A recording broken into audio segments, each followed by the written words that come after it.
Well, over the last few years, I've listened to the bell ring for someone in my family on this list. First was my father-in-law, and then it was my mother, and this year it's my mother-in-law. But I love All Saints' Day because even though it can be difficult and a little bit painful, it gives us an opportunity together to lovingly think about the people who have touched our lives and have left this world, who have moved on to join that great cloud of witnesses whose spirits surround us and who urge us on in the struggles and joys of our lives. So as we observe this All Saints' Day, we take time to remember and to celebrate the people that we've known and loved, the people whose presence and whose stories have shaped us and molded us. Now, All Saints' Day is not in the Bible, but honoring our ancestors is. Celebrating this one particular day is a tradition that we received from our European roots. For in the northern hemisphere, the world is entering that dark half of the year. The change made a little more obvious by changing our clocks last night, but I do love that extra hour. The ancient Celtic people believed that this time of year created a thin space, like a break in time where heaven and earth could almost touch through an invisible veil. And that belief is also how parents and children came to be walking the streets in costumes on Friday night, on All Hallows' Eve. Costumes were originally worn to scare off evil spirits that might have slipped through that veil on that special night. And we've come to transform that tradition into one of facing our fears and maybe trying on new identities and wearing costumes, embracing some villains and some heroes and some favorite characters.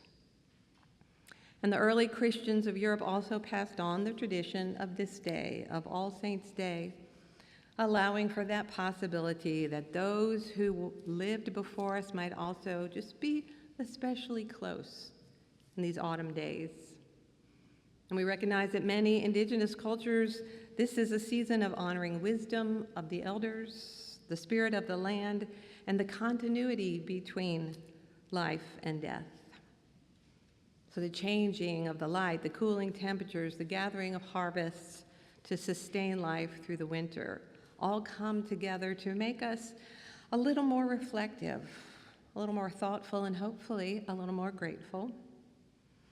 So All Saints' Day also recalls more than recalling just our own loved ones and our spiritual friends, but remember that we are connected in spirit with people that maybe we never knew, with individuals and communities through the ages of time and history who have made a difference in the lives of others, even if it was just one other, through whom their influence continues. Now, I have to say, I think the word saint has gotten a bad name for being too good of a name. Saint has come to mean someone who is an exceptionally good person, better than most of the rest of us, someone who's done something great or miraculous, something we could never imagine living up to. But when the author of Ephesians writes, "I have heard of your love towards all the saints," he's not just talking about the extra good people, those who have earned some kind of accolades. The saints are all of the wonderful people and the wonderfully flawed individuals, the ones who were part of their community and now those who are part of our community, who are caring for one another, who are making mistakes and forgiving and supporting friends and family and neighbors. The saints are all the people who have influenced and changed us in some way. Because we have learned to realize that our identities are formed by all the people we encounter and all the encounters we have with people. So today we give thanks for those people who in one way or another have made us who we are at this point in our lives. Because we recognize we come into the world with sort of genetic temperament that's passed down through our family tree. We recognize that we are affected by the emotional experiences of our mother before birth. But then pretty much after that, from that moment on, all that we know ourselves to be is formed by our interactions with the people who flow through our lives. We gradually come to define ourselves and how we define the world as we listen and we see and we touch and we observe and we take in the words and the emotions and the actions, the ideas of those who surround us at each stage of our lives. So we remember today that we are surrounded somehow by this great cloud of witnesses to this life of meaning, witnesses to God's Spirit that has been moving in this world long before we arrived and will continue long after we too are gone. The saints that we remember shared their gifts, their skills, and their experiences. And we are grateful that in their sometimes flawed ways, they shared with us their love and their light, their struggles along with their joys. And as we thank God for them, we are reminded that we too are called to be a light to those who are coming along with us, those who will come after us. That is the way that God's love is made known in the world.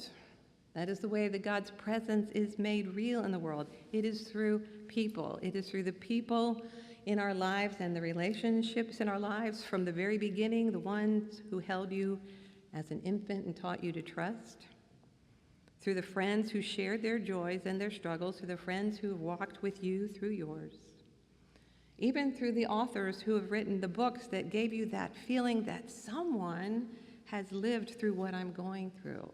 Someone understands. May not have met them, but they have become a part of who you are. And long before that, God worked through the people who wrote the words of Scripture, giving us the words of the prophets and the words of Christ.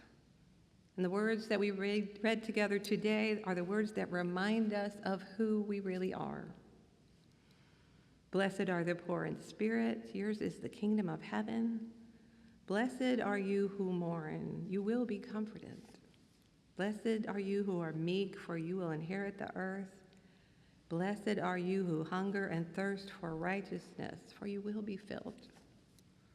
Blessed are the merciful, for you will receive mercy, and blessed are those who are pure in heart, for you truly see God. And blessed are the peacemakers, for you will be called children of God. These words of Jesus spoken thousands of years ago continue to invite us to find our happiness in our relationships, and then to pass this way of living on to the next generation. And some relationships are harder than others, but this is always where our joy will be found, because this is who we are. Children of the living God who loves without restraint and without measure. And as we feel the quiet company of those we have loved and lost, their memories invite us to remember all that matters most in life. So that is why together today on this All Saints' Day, we join with Christians around the world gathering to celebrate the lives of those saints who have gone before us. As we remember those who blessed us, those who struggled with us, those who have formed the mosaic of our lives, we find ourselves encouraged to live into that promise of God's love that connects the past and the present and the future. And we celebrate this promise of continuity and connection in the sharing of the Lord's Supper.